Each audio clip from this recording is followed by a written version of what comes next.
हाँ तो नमस्कार प्यारे साथियों, स्वागत है आपको आपके अपने YouTube चैनल राजा ऑनलाइन क्लासेस में। साथियों, आपका परीक्षा हो गया है ख़त्म। जी हाँ, आज साइंस का एग्ज़ाम था। 20 फरवरी को मैं ये वीडियो शूट कर रहा हूँ और कल आपका 21 फरवरी है, जिसमें आपको इंग्लिश का पेपर देना है। जी हाँ, तो इसके लिए मैं यहाँ पर कुछ इम्पॉर्टेंट आपके लिए लाया हूँ। ये वीडियो आपके लिए बहुत खास होगा, क्योंकि यहाँ पर से एग्ज़ाम में बहुत सारे प्रश्न बनते हैं। ऑथर के नेम है ना, चैप्टर का नाम देगा और पूछेगा इसके ऑथर कौन है, या फिर ऑथर का नाम दे देगा और आपसे पूछ लेगा कि ये किस कहानी को लिखे थे या किस पोएट को लिखे थे। इस तरीके से आपको जो है सवाल पूछे जाते हैं एग्जाम के अंदर। ये फिक्स है कि यहाँ से आपको परीक्षा में सवाल बनेगा। तो चलिए हम स्टार्ट करते हैं। अगर आप चैनल पर पहली बार आए हैं तो चैनल को सब्सक्राइब जरूर कर लीजिएगा। वीडियो अच्छा लगेगा तो इस वीडियो को लाइक करके और अपने मित्रों तक शेयर जरूर कीजिएगा। चलिए हम फटाफट से इस वीडियो को स्टार्ट करते हैं। ध्यान दीजिएगा, यहाँ पर मैंने लिखा है नंबर एक में लिखा है कि द पेस फॉर लिविंग, है ना। ये 2024 एग्ज़ाम जो आपका हो रहा है मैट्रिक का, उसके लिए बहुत ज़्यादा खास है, आप इसको समझिएगा। और अब मैं आपको ट्रिक से याद करवाऊंगा। इसका लॉजिकल ट्रिक होगा, बिल्कुल लॉजिकल ट्रिक। इतना मजा आएगा जिसका जवाब नहीं। आप बने रहिए मेरे साथ। ध्यान दीजिएगा, लिखा है कि द पेस फॉर लिविंग, जीवन की रफ्तार। आपने पढ़ा है, आपने चैप्टर को अच्छे से पढ़ा होगा। तो यहाँ पर इसके राइटर है आरसी हटचिंसन। क्या है? आरसी हटचिंसन। कैसे याद रखेंगे इसको? सिंपल सा तरीका याद रखने का, ध्यान दीजिएगा। लिविंग का मतलब क्या होता है? तो रहना होता है। लिविंग माने रहना, ठीक है। तो भाई कहाँ रहेंगे हम? हट माने झोपड़ी। हट माने झोपड़ी। आज ना आप लोग महल में रहते हैं, किसी का पक्का का घर है, किसी का जो है ईंट का घर है।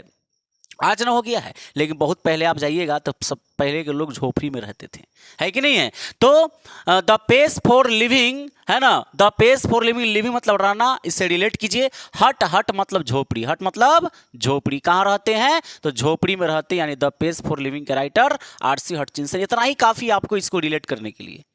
सवाल अगर पूछा जाएगा कि द पेस फॉर लिविंग का राइटर कौन है, 4 गो ऑप्शन देगा, तो आपको रिलेट करके उसमें टिक आउट करना है।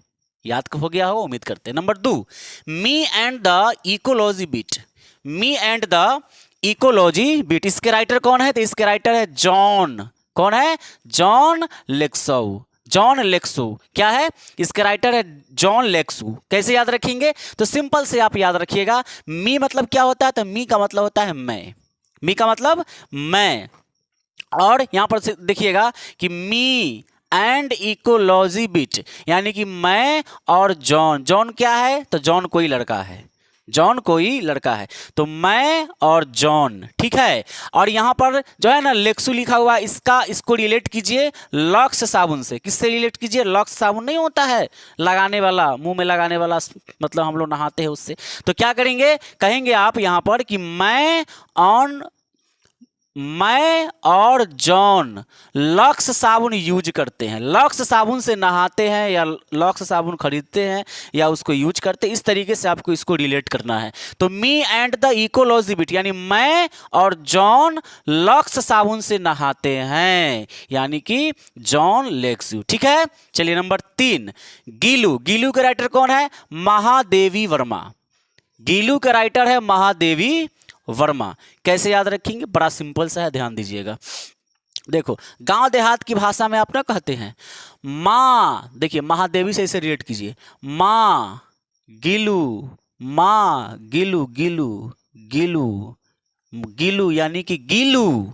गीलू के राइटर महादेवी वर्मा, यानी कि माँ गीलू। गांव देहात की भाषा में नहीं कहते हैं माँ गीलू, गीलू यानी कि गिलऊ, है कि नहीं है। तो इस तरीके से आप रिलेट करते हैं, तो आप समझिएगा, यानी कि थोड़ा सा आप दिमाग लगावे कीजिएगा यहाँ पर कि गीलू के जो राइटर है वो महादेवी।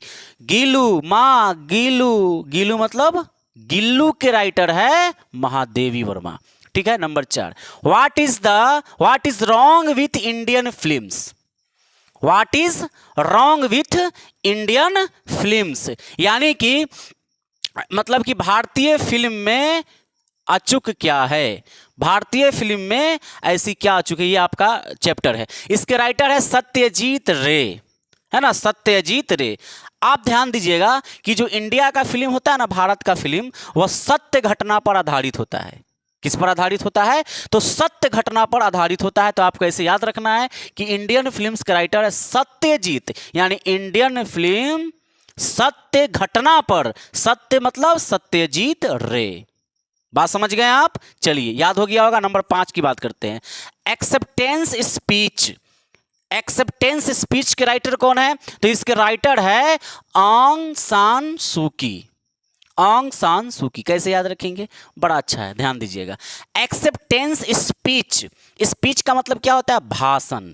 स्पीच मतलब भाषण। मोदी जी भाषण देते हैं, मंत्री लोग भाषण देते हैं, आम आदमी भी कभी कभी भाषण दे ही लेता है।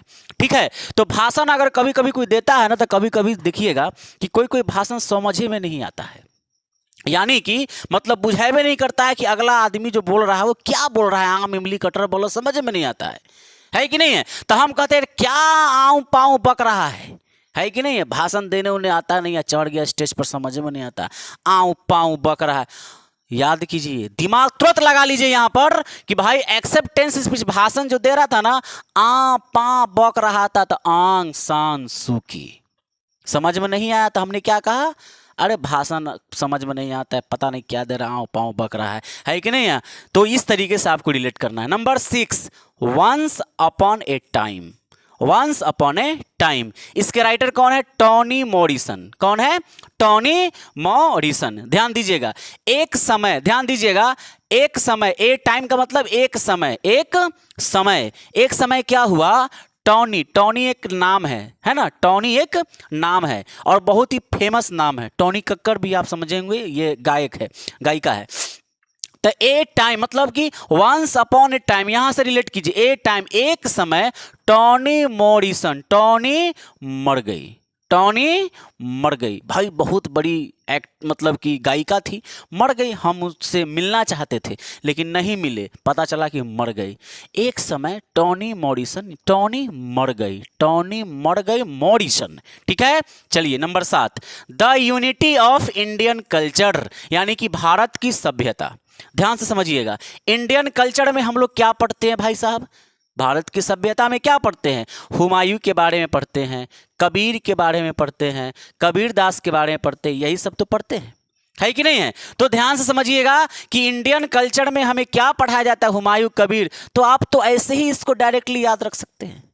और क्या पढ़ाया जाता है? चलिए number 8, little girls visor then mean.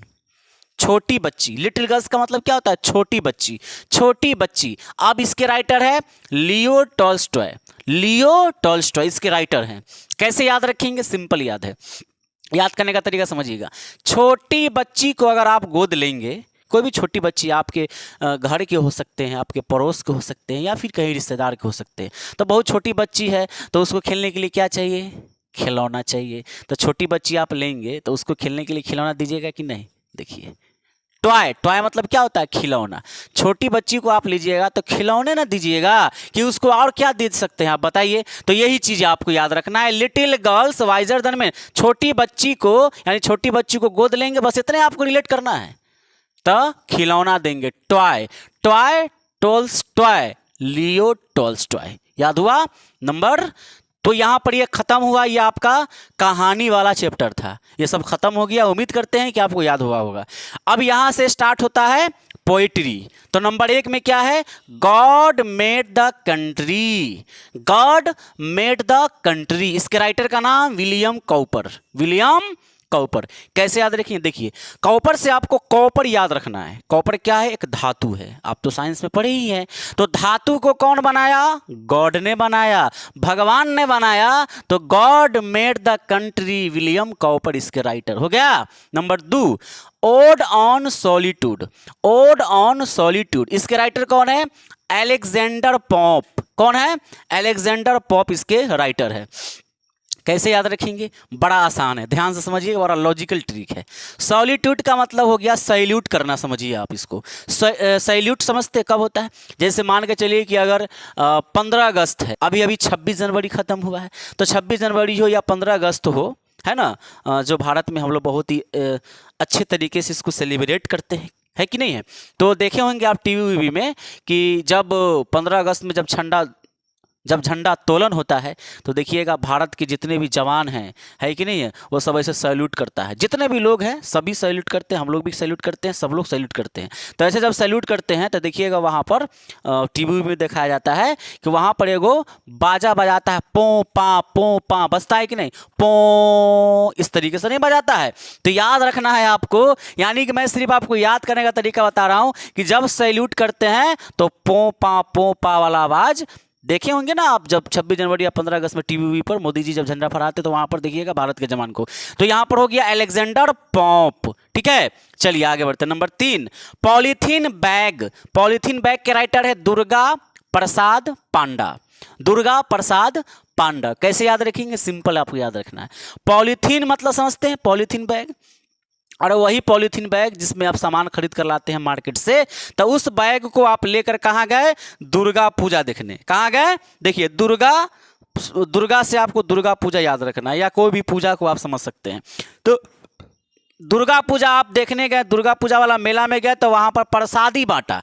प्रसाद क्या बांटा, प्रसाद बांटा, यानी कि वो प्रसाद को, यानी कि दुर्गा में प्रसाद बटा, क्या बटा, प्रसाद बटा, उसको आप लाए पॉलीथीन में रख के। कहाँ लाए, पॉलीथीन में रख कर लाए हैं। तो आपको याद रखना है कि दुर्गा प्रसाद पांडा जो है वो पॉलीथीन बैग के राइटर है, यानी पॉलीथीन बैग के राइटर दुर्गा प्रसाद पांडा। पॉलीथीन बैग लेकर गए थे दुर्गा मेला, वहां से प्रसाद मिला तो हम पॉलीथीन बैग में रख के लाए थे, ठीक है। चलिए आगे नंबर 4, थिनर देन ए क्रिसेंट, है ना। इसके राइटर कौन है, तो इसके राइटर है विद्यापति। इसके राइटर कौन है, तो विद्यापति है। कैसे याद रखेंगे, बहुत ही आसान तरीका है, समझिएगा बात को।